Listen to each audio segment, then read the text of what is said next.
Today, we need to talk about something that, would sound like political satire if it weren't coming directly from the president of the United States. Because Trump this week said out loud what his greatest talent is, his defining strength in, this life. And guess what? It's not being the president. At least we aren't the only ones that think and know that. All right. And he didn't say it as a joke. He said it inside the White House to a national audience with Laura Ingraham from Fox News while walking beside him as he, gave her a tour of all the work he's done to the White House, when he had time, when he wasn't, posting on Truth Social. This is the equivalent of what I do with the ballroom. I built many ballrooms in many buildings, and that's my greatest strength, actually. Might as well do this. He said, my greatest strength is building ballrooms, and the truth is, that is not his greatest strength. His greatest strength, in my opinion, is, not following the Constitution. I mean, when you watch the video, he takes Ingraham on this tour of what he calls the Presidential Walk of Fame. Watch this. Now I'm going to show you. So this is the Presidential Walk of Fame. Now, whose idea was this? My idea. Everything's my idea. Everything's your idea. Okay. Sadly. Who's that guy? That's Barack Hussein Obama. Okay. This is Biden right here. Wait a second. The Worst profile. president. The profile of Biden. So he's the worst president in the history of our country, and Barack Hussein Obama is top 5, meaning bad. Are you going to replace that with his actual photo? No, I don't think so. Look at the faces on these people. Those are serious faces, right? Oh, for sure. Every one of them's a tough cookie.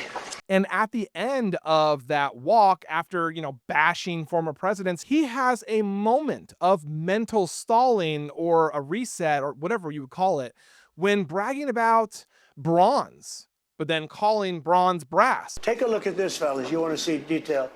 So, like this sign. Most people would just do a sign, they paint it on the wall. So that's half-inch thick bronze, carved by a very talented person. And it's brass, it's pure brass. It's half-inch thick brass. And you can't just do that. That's, you look at that, that's quality, right? It's a confusion that might be funny in the right context, but I mean, this is not one of those moments because it's coming from a president who, regularly struggles with a basic policy, facts, following the law, and he has a really hard time with like long form sentences. I mean, even Gavin Newsom responded to this. All right, check this post out. Governor Gavin Newsom responded almost immediately saying bronze, brass, brain damage, Trump's holy trinity. And I just want to say, I live in California and I'm proud to have a governor that's willing to defeat Trump at his own game. But you know what like really stands out is where Trump comes alive in this life. And it's not when he's talking about the economy, not when he's discussing foreign policy or, not when he's addressing affordability or security, but when he's talking about tile, fixtures, and a $300 million ballroom, that he wants to build. He even took a shot at Jackie Kennedy, First Lady renowned for her scholarly restoration of the White House, calling her work cheap and claiming, he rebuilt her spaces at a much higher level. And right after that, he pointed to the area where he wants his, new ballroom and declared this: not governance, not leadership is his true skill. My greatest strength, again, just so you guys can hear it, is building ballrooms. Those are his words.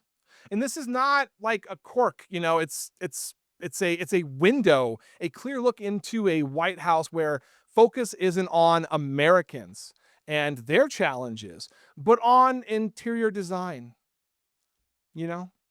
Interior design.